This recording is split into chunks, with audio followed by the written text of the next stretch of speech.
อันนี้พอดับ Good morning Sunday Good morning Sunday ทักทายสบายดีพี่น้องชาวลาวสะพุทธในทั่วทุกสารทิศนะมื้อนี้เป็นมื้อวันอาทิตย์วันที่23ก็ข้าพเจ้าแนะนำส่ง YouTube Channel คนลาวในอเมริกาก็ได้มีโอกาสมาที่วัดแท่แม่นี่อีกทีหนึ่งนะเพราะว่ามื้อนี้เป็นมื้อสำคัญอีกมื้อหนึ่งซึ่งเพิ่นได้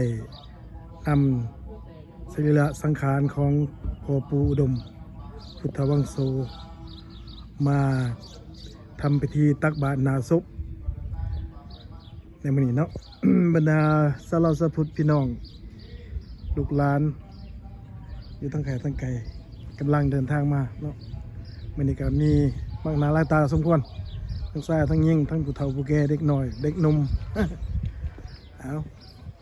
บรรดาสิพาบรรดาทานเขาไปสมมือเนาะเพราะว่าอีกจะน้อยก็จะเป็นรายการตักบาตรตอนนี้เพิ่งกำลังนำพาพี่น้องชาวลาวชาวพุทธไว้พาหับสินอยู่เนาะ วันนี้อากาศร้อนหลายแฟชั่นอลประมาณตอนเช้านี่ก็8-90แล้วเนาะวันนี้อาจจะเป็นถึง100คนแล้วเนาะ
เกิดทุ่งกราบคารวะ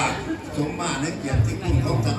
ผู้ลงมีกว่าเมืองจึงเป็นเมืองกวนของพระพุทธศาสนาเป็นดักใจของพระพุทธศาสนาขอให้พวกข้าพเจ้าทั้งหลายทั้งปวงจงมีอายุมั่นคงยืนอายุมั่นคงสุขขังพาลังเถิดอายุวันโนสุขังพระลังสาเป็นพิธีต่อเนื่องสำหรับวาระพิธีเรื่องอาตมาจะขอสี่แจงจะได้ว่ามีผ้าไตรแม่นได้เอาน้ำผ้าไตรมาว่างอยู่ในสถานตอนนะพระศพของเพื่อนเด้อยังพอยังแม่เด้ออันนี้ก็สำหรับวาระพิธีที่เฮาจะได้ดำเนินรายการต่อไปขอสนับญาติโยมผู้ที่ว่าพระท่านได้มีผ้าไตรผู้ที่ว่าพระท่านได้เป็นเจ้าภาพให้นำผ้าไตรบูชาผ้าไตรมาตัวติยามปิตัมมังสารนังขจามิตัวติยามปิสังฆังตาติยามปิพุทธังสารนังขจามิตาติยามปิธัมมังสารนังขจามิตาติยามปิสังฆังขจามิตังสวันตามินี่เบื่อไปบ้านนี่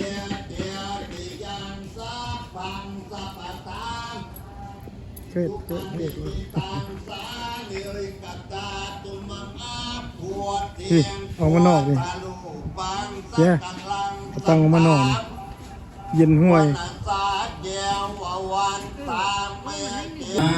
นิสราน้ำทำประมิธีสถานที่นี้เพื่อจะได้บำรุงเป็นบุญกุศลเพื่อผู้นาทีสมบัติบารมีของดวงวิญญาณท่านพระปู่อุดมพุทธวงศ์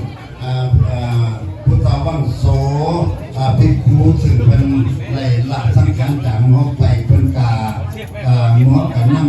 ที่ตั้งขันของเป็นมาตั้งไว้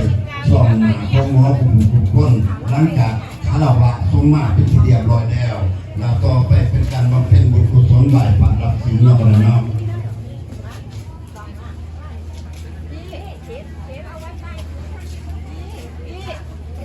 อาหารการกินนักพอมันยังในวันเทวงศาเพิ่นมาเป็นเจ้าภาพทำโน่นเนาะเป็นเจ้าภาพตั้ง ำดับสาธุ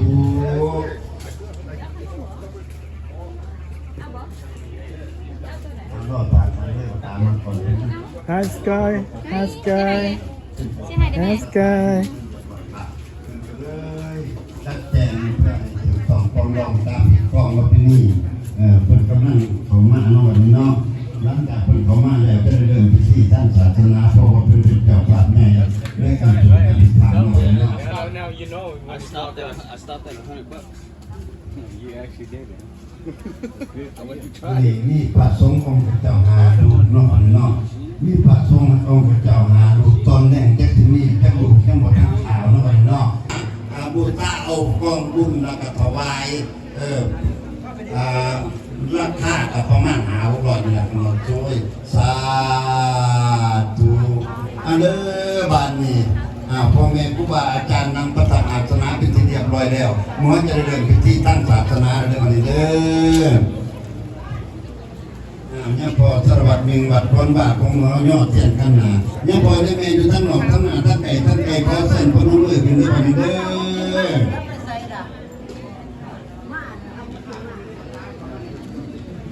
ภายในมาตายเดินผู้เป็นเจ้าป่าเจ้าสถานในการสวดอภิธรรมเส้นเข้ามาทั้งในแต่จูบแต่เทียนบูชาพระตาหนุไตเดินเด้อทานเนี่ยวัดตาที่อุตุ่ม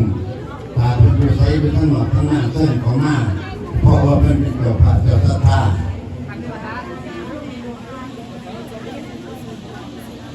ขอเส้นแต่จูบแต่เทียนบูชาพระตาหนุไตทานเนี่ยวัดตาเป็นผู้ใช้เนาะพ่อของมาการขอเสริมไปถูกใจเทียนดูซาพระตาหนุไต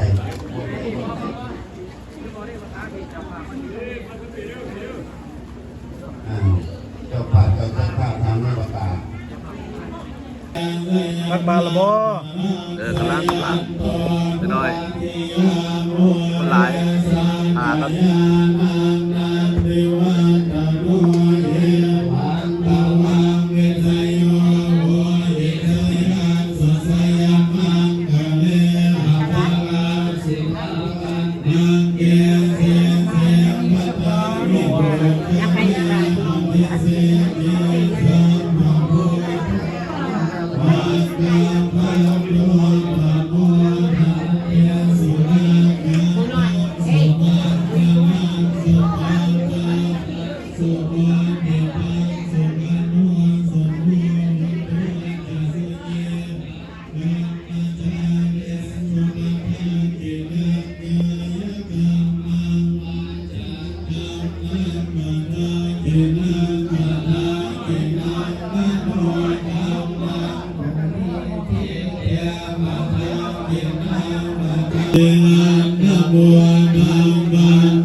วิเทนา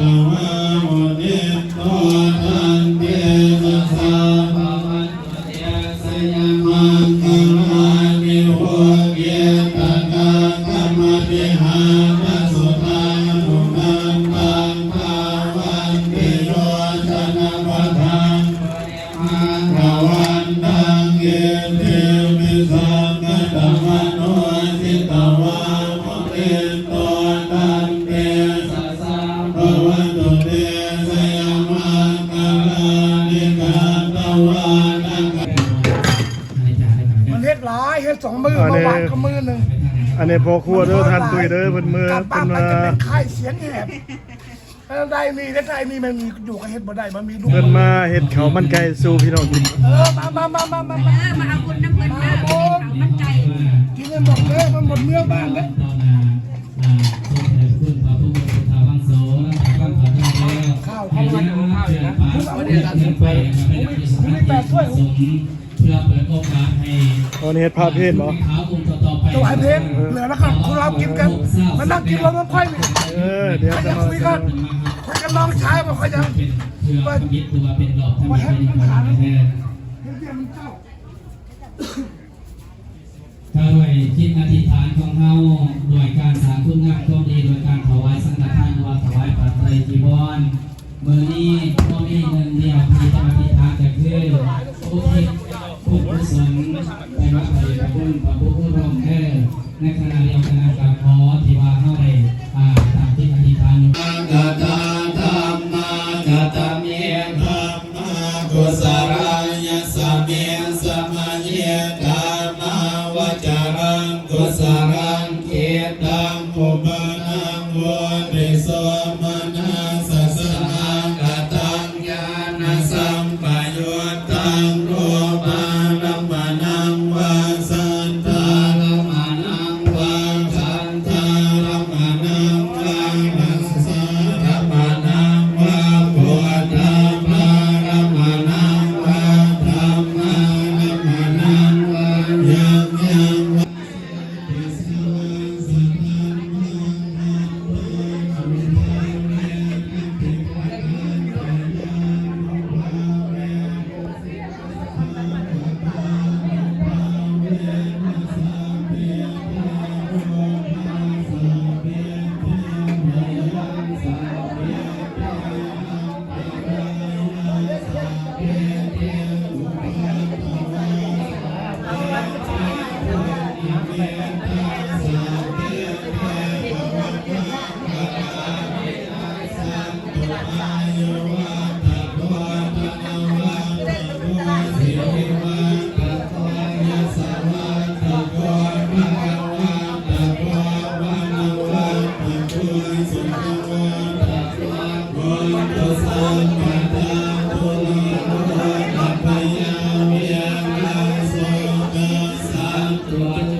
ในสถานที่พิธีกรรมที่ต่างของพวกเขา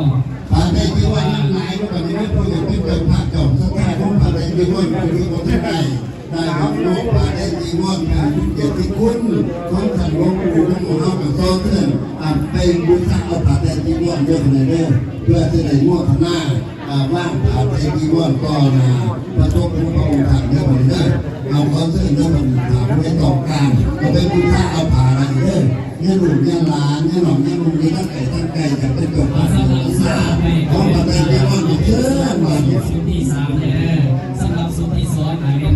ยุทธสมีเลยท่านทางประสงค์เจ้าคณะคณะนิมนต์เพิ่นมาครับขอเป็นสุดที่มาที่ไปเนาะโอเคเรื่องสุดที่2ยุทธสมีต่อไปอีกว่าที่เป็นสุดที่3เลยไม่พอจะให้เอาโอภาสิตาวานิโรสันติเตสัมโมปัสสโมสุโภสัพเพสัตตามารันติจามาริงสุจามาริสาเอตาเทวะหังมาริสามินาทิเมเอตัสสังสยโยเป็นคณะกรรมการเรียนยุคเราได้ไหมเนี่ยในการประจำปีวันจะได้เพื่อโอกาสที่น้องหาประสงค์ธรรมะประจำอยู่สถานที่นี้เพื่อจะได้สู่สร้างสกุลได้ไหมเนี่ยนับออกไปสถานที่นั้นก็ต้องได้เลยเอาสู่ชีวิตที่สร้างสู่ชีวิตของสู่ชีวิตคุณแม่ขาวได้เลยเอาพอได้ขนาดขอมาในเรื่อง มีค่าของสิ่งถ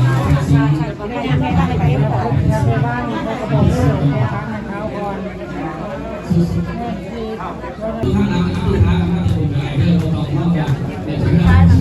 อธิษฐานในใจของเราหลายที่แม่เด้อสำหรับสุดที่3ได้การจะให้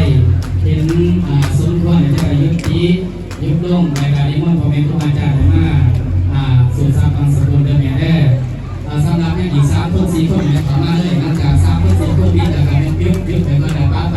สุดที่4เลยลงไปแม่เด้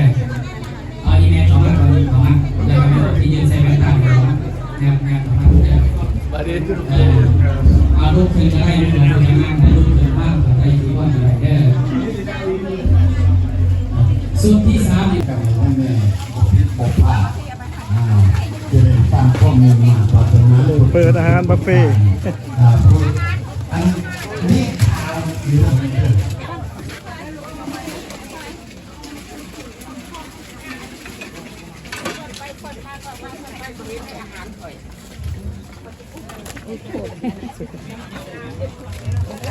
ท่านดร.ลิตพรเนาะเป็นได้มาอนุโมทนาในการสร้างห้องนี้พัดลมเพราะว่าราคาห้องพระเมรุมี$8,000กันสิทุกบุญเลย$8,000แต่ว่าดร.ลิตพรเป็นได้มาอนุโมทนาได้$5,000นอกจากมียังพอยังมีขึ้นเจ้าพระเจ้าพระธาตุมากมายใจกองที่คนหนึ่งนี่มีมือพันขาเอาอันนั้นนี่มีลูกมีประกำโมทนาลอยล้นได้นี่ลูกหลานคนมากคนก็ดีลอย เขาได้เห็นแล้วว่าเขาเขาตั้งหลังมาเด้อเขายังทั้งร่างกายมากนี่เขาเป็นปั้นที่ได้ยังพอยังเนี่ยอีกมีเสื้อที่แดงด้วยมาเดินนั่งสรีสังขารของท่านผู้ครองหอมาบำเพ็ญบุญกุศลอีกวันที่13เท่าไหร่วันที่13บ่ายโมงจะได้นั่งสรีสังขารมีความตั้งใจมีความตั้งอกตั้งใจตั้งจิตมาตั้งใจตั้งใจมาเทวามาเพื่อบำเพ็ญกุศลพระอธิษฐานเอาแต่เพื่อดวงวิญญาณเพื่อการอะไรกันต่างๆมาใจที่ว่าด้วยเด้อเอาพอเสือแดงเอามาให้อยู่ทางท่านสายมือตามมาไปเด้ออธิษฐานเอาสัมภาระ3 นาทีเดินประมาณในการไปพูดของเด้อเพื่อเปิดโอกาสในยามขึ้นข้างทางก็เป็นการยืนผ่าบนที่มีอยู่เด้อว่าท่านต้องการว่าจะได้3-4 คนมากพอเดียวกันกันเด้ออะไรก็ถือว่าเป็นสุดที่3ถ้าเต็มหน่อยพิกามีของมันไก่หรือถ้าเต็มในพิกามีปานพันว่างไป2 บ่อผู้ที่ว่าต้องการจะรับประทานอาหารยังมันหอมอยู่เดียวยังไม่หอมสดๆนี่ผู้ที่ต้องการจะรับประทานแบบสดๆเลยเวลานี้พระทศองค์เจ้ากำลังรับให้ยทานออกเมื่อมาเพื่อที่ได้สังกัดอาหารเพลเดี๋ยวนี้เขานั่งอยู่ตั้งแต่อาหารเป็นพระสงฆ์องค์เจ้าได้นั่งยังนั่งประทานอาหารรับเส้นกระทานเขามาแล้วหลังจากประทานเขามาแล้วมดไม่แก่ข้าววาหลังจากข้าววาแล้วมดรับป้อนหลังจากรับป้อนแล้วก็พันกันเช็คชิมแล้วก็ขอพระเขาอยู่ทั้งนอกทั้งหน้าประทานอาหารเขาอีพีเดอร์เขาอีพีเดอร์เขาอีพีเดอร์อ้าวอีกนึงนกเตี้ยนิติพรเป็นมาอนุโมทนาอนุโมทนาในการสร้างหอพระเมรุให้แก่สรีสังขารของท่านพระผู้รอง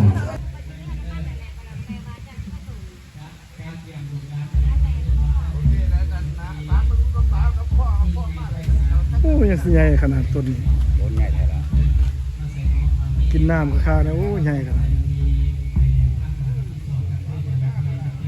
โอ้เป็นหมากเลยเนาะโอ้ยมักโพมักให้นี่บ่เห็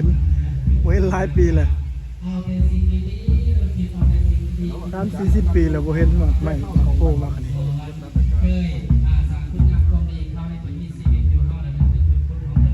ต้นกระดันงาต้นคูนเด้อนั่นเด้อ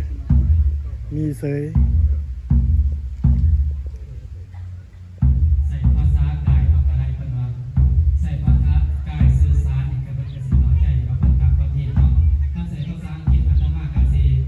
ข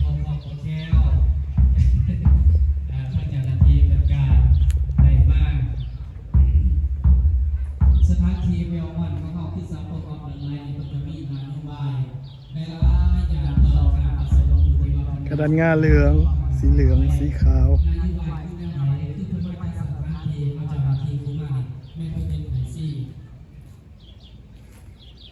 แม่ตัวเองไหนที่เลยนับตั้งแต่เมื่อนี้ตัวหนุ่มตอนตั้งแต่นี้ก็ได้ที่เอาเซ็นสัญญากันที่มีอยู่3 ครั้งที่จะได้นำสายการกายเป็นมาอยู่สถานที่เจ้าหน้าที่ครับที่2เพิ่นมาเพิ่นดูแล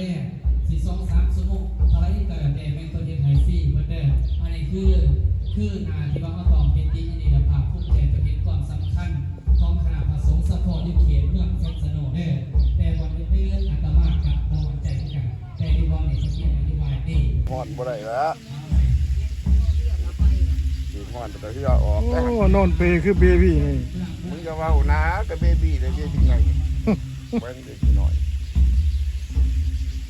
นั่งกับเมื่อยนั่งเลย เดี๋ยวเอากระปุกด้วยกัน เบบี้เนี่ย เมื่อยนั่งเลยไปทางนอก โอ้บ่เห็นหมากโพบังให้แต่เท่าไรปีไรเท่าไรศาสตร์ นี่พระตุการยืนเมื่อเด้อของเขา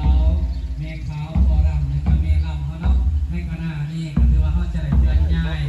สาเหตุทางกายมีคณะเจ้าหน้าที่เพิ่นได้มาได้เคลื่อนย้ายออกไป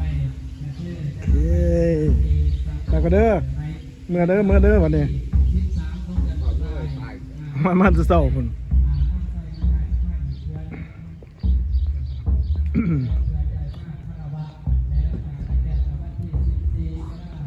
โอเค ตอนนี้เวลานี้เป็นกำลังสี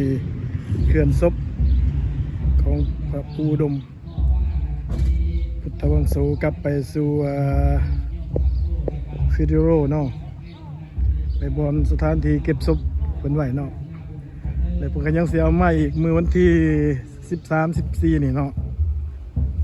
ก็สิเอามาอีกอยู่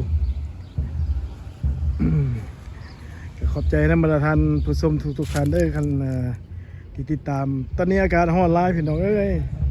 นี่107ตอนนี้อากาศ107ดีกรีตอนนี้ก็ขอพักผ่อนเอาเพียงส่วนนี้ก็เนาะขอบใจประทานทุกท่านที่ติดตามตลอดมาเนาะขอให้สุขดีสุขคนเด้อ